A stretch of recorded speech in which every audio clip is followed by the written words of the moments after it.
Hello students, स्वागत है आप सभी का टॉपर्स और ऑफिशियल यूट्यूब चैनल में।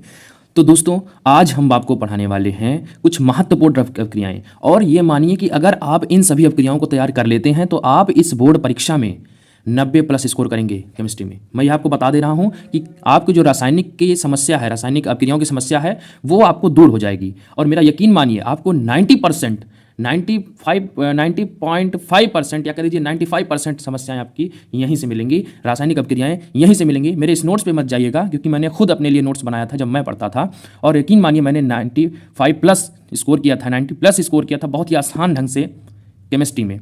तो चलिए मैं आपको बता रहा हूँ, प्लीज़ ध्यानपूर्वक इन अपक्रियाओं को समझ लीजिए और इनको कहीं लिख कर समझ कर रट लीजिए बिल्कुल अच्छी तरह से। मैं तो यही कहूँगा, क्योंकि अब आपके पास समय नहीं है कि बहुत ज़्यादा समझें।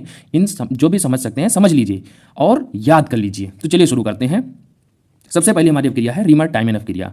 ठीक है, रीमर टाइमन अपक्रिया में क्या है, फिनॉल के साथ हम जब क्लोरोफॉर्म को मिक्स करते हैं और 3NaOH के साथ, ठीक है, तो हमारी अपक्रिया के जो बाद सैलिसिल्डिहाइड हमारा बनता है। ठीक है, सैलिसिल्डिहाइड आप एल्डिहाइड में पढ़ चुके होंगे और ये हमारा कंपाउंड है। ठीक है, और 3NaCl + H2O। इस अपक्रिया का नाम ध्यान रखिए, रीमर टाइमन अपक्रिया। देखिए, सबसे इंपॉर्टेंट क्या है कि सबसे पहले आपको अपक्रिया का नाम याद होना चाहिए, फिर उसमें जो हमारा मेजर जो कंपाउंड है वो आपको ध्यान होना चाहिए। उसके लिए क्या जरूरी है, आप बार बार इसको लिख के प्रैक्टिस कर लीजिए। मैं यकीन से बता रहा हूँ, इसी में से क्रियाएं आएंगी। मैं टोटल जो क्रियाएं आपको बता रहा हूँ, अगर इसको आप ध्यान से पढ़ लेंगे आपको बहुत अच्छे नंबर आएंगे। ठीक है, यहाँ पे रीमर टाइमन क्रिया दिख रही है आपको। यहाँ पे हम जो है फिनॉल के साथ क्लोरोफॉर्म को और 3NaOH के साथ क्रिया कराएंगे। ठीक है, सैलिसिल्डिहाइड प्राप्त होगा। और ये इस तरह से भी पूछ सकता है, सैलिसिल्डिहाइड बनाने की विधि लिखिए या बनाने का कोई मेथड है उसको डिस्क्राइब कीजिए। तो रोजेनमुंड अपक्रिया है। उसके बाद पहली हमारी रीमर टाइमन क्रिया होगी, दूसरी हमारी होगी रोजेनमुंड अपक्रिया। ठीक है, इसमें एसिटल क्लोराइड, ठीक है, CH3Cl, एसिटल क्लोराइड का फार्मूला याद रखिए, और उसको हाइड्रोजन के साथ कराते हैं। ठीक है, पैलेडियम और BSO4 की उपस्थिति में, तो हमारा बनता है एसिटाल्डिहाइड, CH3CHO HCl। ये नोट्स काफ़ी इंपॉर्टेंट है, मैंने खुद बनाया था इसे, और मैं काफ़ी एग्जाम दिया, उसमें काफ़ी मदद किया। और इतना ही नहीं, आपको 12th लेवल नहीं, इसके ऊपर आप CUT भी देंगे, और CUT की तैयारी मेरे इस चैनल पे होगी। आप CUT में भी इससे काफ़ी हेल्प पाएंगे। ठीक है, तो ध्यानपूर्वक देखिए। और तीसरी फिर हमारी इटार्ड रिएक्शन, इटार्ड अपक्रिया। इटार्ड अपक्रिया में क्या है, टाइलिन के साथ हम जो है 2, ये वो जो है नवजात ऑक्सीजन बोलते हैं इसको, इसकी अपक्रिया जो होगी Cr2Cl2 ऑक्सीकरण या CH2 की उपस्थिति में होगा, तो हमारा बनेगा बेंजाल्डिहाइड + H2O। ठीक है, उसके बाद डार्जन अपक्रिया। डार्जन अपक्रिया में ROH, ये देखिए मैंने एक फार्मूला बेस लिख दिया है, ये ओरिजिनल फार्मूला। जैसे ROH आप जानते होंगे, आप अब हेलो हेलोजन पढ़ रहे होंगे। हेलो एल्केन मतलब आपने पढ़ा होगा, जिसमें अल्कोहल, ये अल्कोहल ग्रुप जब जुड़ जाता है किसी एल्किल ग्रुप के साथ, ठीक है, तो SOCl2 के साथ अब क्रिया कराएंगे, फ्रीडिन की उपस्थिति में गर्म करेंगे, तो RCl और SO2 + HCl। R की जगह आप कोई कंपाउंड जोड़ लीजिएगा। ठीक है, जैसे CH3OH ले लेता हूँ यहाँ पे, तो यहाँ CH3Cl बन जाएगा। ठीक है, तो इस तरह से आप कोई भी चीज़ एल्किल जोड़ सकते हैं इसके साथ। R का मतलब क्या होता है, एल्किल ग्रुप, आप पढ़ चुके होंगे क्लास 12th में, इतना आपको मालूम होगा। ठीक है, उसके बाद कार्बिल अमीन क्रिया, कार्बिल अमीन क्रिया। ठीक है, देखिए यहाँ पे मैंने पेंसिल से कुछ लिखा, उस पर मत जाइएगा, मैंने ट्रिक बनाई थी, और ट्रिक से भी थोड़ा बहुत आप खुद से बनाइए, क्योंकि मैं अभी ट्रिक आपको बताऊँ, शायद वो पेपर में आपको नहीं याद है तो आपको प्रॉब्लम हो जाएगी। उसके बाद कार्बल अमीन क्रिया। कार्बल अमीन में क्या है, एथिल अमीन की अपक्रिया क्लोरोफॉर्म के साथ कराते हैं। ठीक है, 3KOH के साथ बनता है क्या, एथिल आइसोसाइनाइड। ठीक है, और 3KCl + CH2O। ये शायद आपको थोड़ा सा दिखने में प्रॉब्लम होगी, मैं दिखा दे रहा हूँ। 3KCl और 3H2O, ठीक ध्यान से देखिए यहाँ पे C2H5 और NC उस + 3KCl + 3H2O। Okay, ethyl isocyanide है। उसके बाद आते हैं नीचे, उसके बाद हमारी है स्मिट अपक्रिया। ठीक है, स्मिट अपक्रिया, इसमें क्या है, एसिटिक एसिड की अपक्रिया, सॉरी आपको दिख नहीं रहा है, एसिटिक अपक्रिया। ठीक है, और उसके आगे जो अपक्रियाएं हैं, आप इन अपक्रियाओं को नोट कर लीजिए और अच्छे से प्रैक्टिस करिए। यकीन मानिए 90%+ आप पाएंगे। मेरा यकीन मानिए कि आपको अपक्रियाएं इसी में से मिलेंगी। मेरा 90% विश्वास है आपको इसी में से अपक्रियाएं मिलेंगी। ठीक है, स्मिट अपक्रिया। स्मिट अपक्रिया में क्या है, एसिटिक एसिड की अपक्रिया N3H के साथ सांद्र H2SO4 के साथ कराते हैं, तो क्या बनता है, CH3NH2 + CO2N2। ठीक है, CH3NH2 को क्या बोलते हैं, मेथिलअमीन। ठीक है, उसके बाद सेंडमायर अपक्रिया। सेंडमायर अपक्रिया में क्या होता है, बेंजीन डाइअजोनियम क्लोराइड। ये बेंजीन के ऊपर आप देख रहे हैं N2Cl, डाइअजोनियम आप पढ़ रहे होंगे, डाइअजोनियम लवर जो है N2Cl, डबल बॉन्ड है, फिर सिंगल बॉन्ड Cl के साथ CO2Cl2 अथवा HCl के प्रेजेंस में जब कराते हैं तो क्या बनता है, क्लोरोबेंजीन। बेंजीन के ऊपर क्लोरीन, क्लोरोबेंजीन आप हेलोल्केन में सब पढ़ रहे होंगे। ठीक है, और +N2 + HCl। तो सेंडमायर अपक्रिया क्या है कि जब बेंजीन डाइअजोनियम क्लोराइड के साथ की अपक्रिया CO2Cl2 HCl के प्रेजेंस में कराते हैं तो क्लोरोबेंजीन बनता है, +N2 बनता है, +HCl बनता है। ये मैं यहाँ थोड़ा सा डिस्क्राइब कर रहा हूँ ताकि आप समझ पाएं चीज़ों को, बाकी आप इसको ऐसे रट लीजिए। मेरा यकीन मानिए, आप समझ लीजिए, एक बार समझ लीजिए फिर रट लीजिए, बहुत काम आएगा। उसके बाद विलियमसन संश्लेषण। विलियमसन संश्लेषण क्या है, सोडियम एथॉक्साइड C2H5ONa की अपक्रिया जब हम C2H5I के साथ कराते हैं तो हमें डाई एथिल ईथर प्राप्त होता है। ये क्या है, सोडियम एथॉक्साइड है। ये क्या है, एथिल आयोडाइड है। इसको जब गर्म करते हैं तो बनता है हमारा die ethyl ether. Die ethyl ether बनाने की विधि भी पूछ लेता है, तो आप इसको ध्यान रखिएगा, प्लस NaI। उसके बाद हमारी हाफ मैन ब्रोमोमाइड अवक्रिया है, ठीक है, हाफ मैन ब्रोमोमाइड अवक्रिया, और भी जो अवक्रिया है, ठीक है। तो हाफ मैन ब्रोमोमाइड अवक्रिया क्या है, C2H5CONH2 plus Br2 plus 4KOH के साथ अवक्रिया होगी तो बनेगा हमारा क्या, C6H5NH2 plus K2CO3 plus 2H2O। जो C6H5NH2 है, इस कंपाउंड का नाम होता है एनिलीन, ठीक है बेटा, एनिलीन इसका नाम होता है। और हाफ मैन ब्रोमोएमाइड अवक्रिया में ये जो C2H5CONH2 है, इसको बोलते हैं बेंजीन एमाइड, बेंजीन एमाइड भी बोलते हैं, ठीक है, बेंजीन एमाइड। उसके बाद Cannizzaro reaction, very important reaction. वैसे तो इंपॉर्टेंट सारी है, मैं किसी को इंपॉर्टेंट नहीं कहूँगा, लेकिन ऐसा होता है ना कि कोई चीज़ें बहुत ज़्यादा पूछी जाती हैं, मतलब हमेशा जुबान पे रहती हैं। कैनिजारो रिएक्शन क्या है, जब फार्मेल्डिहाइड की क्रिया NaOH के प्रेजेंस में होती है तो मेथिल अल्कोहल और सोडियम फार्मेट बनता है, ठीक है। सोडियम ये क्या, फार्मेल्डिहाइड 2HCHO प्लस NaOH, तो क्या बनेगा CH3OH और सोडियम फार्मेट। सोडियम फार्मेट का सूत्र क्या है, HCOONA। तो कैनिजारो की बात हमारी जो रिएक्शन बहुत ज़्यादा पूछी थी, विहाइड्रो हैलोजनीकरण, ठीक है, विहाइड्रो हैलोजनीकरण भी काफ़ी पूछा जाता है। तो इसमें क्या, CH3CH2Br के साथ KOH की रिएक्शन कराते हैं, ठीक है, तो एथिलीन बनता है, H2O HBr, ठीक है। आप देख सकते हैं विहाइड्रो हैलोजनीकरण में क्या है, CH3CH2Br की अवक्रिया KOH के साथ की जाती है तो एथिलीन बनता है और KBr बनता है, ठीक है, और साथ में H2O बनता है, ठीक है। ये ध्यान रखिए, वो मतलब कभी कभी पूछा जाता है, ये बहुत इंपॉर्टेंट नहीं बोल सकते।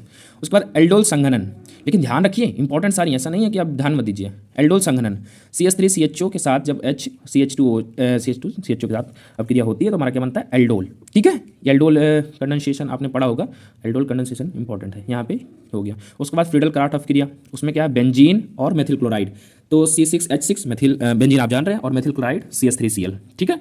इसको जब निर्जलित किया जाता है तो टालुइन बनता है और साथ में HCl बनता है।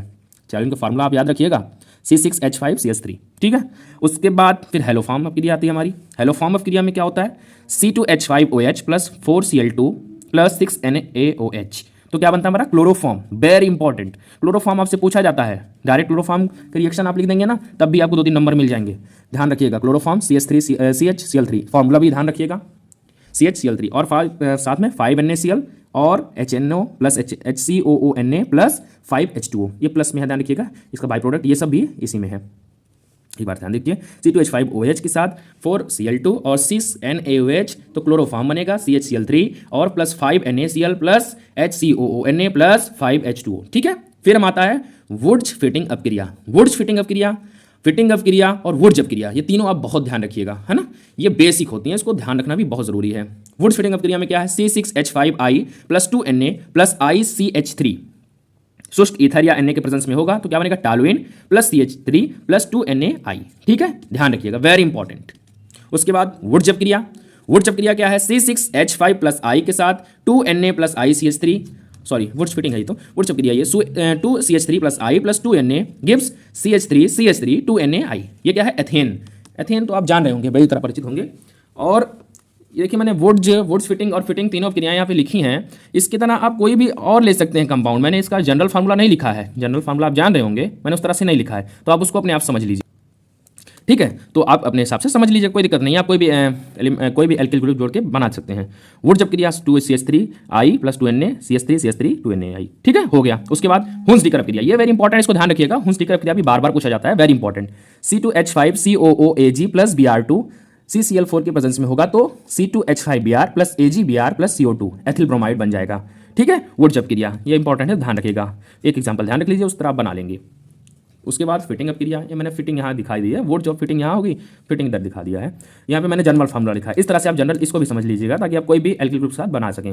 वैसे आप इसको ध्यान रखिए, कोई प्रॉब्लम नहीं है, आप इतना बता रहा हूँ इतना कर लीजिएगा, मेरी गारंटी आप बहुत अच्छा स्कोर करेंगे, ठीक है। उसके बाद हमारी बात है फिटिंग अपक्रिया, इसमें बेंजीन के ऊपर X मतलब हाइड्रोजन ग्रुप कोई भी जोड़ दीजिए, प्लस 2Na और प्लस फिर बेंजीन के ऊपर कोई हाइड्रोजन ग्रुप, ठीक है। तो उसके शुष्क स्तर में प्रेजेंस में होगा तो क्या बनेगा हमारा, दोनों जो बेंजीन है रिंग है ये जुड़ के कंपाउंड बनाएंगी और प्लस 2NaX, ठीक है। इस तरह से हमारा बन रहा है क्या, फिटिंग अपक्रिया। इसमें आप X की कोई भी हाइड्रोजन ग्रुप लीजिए, एल्किल ग्रुप जोड़ दीजिए, बन जाएगा।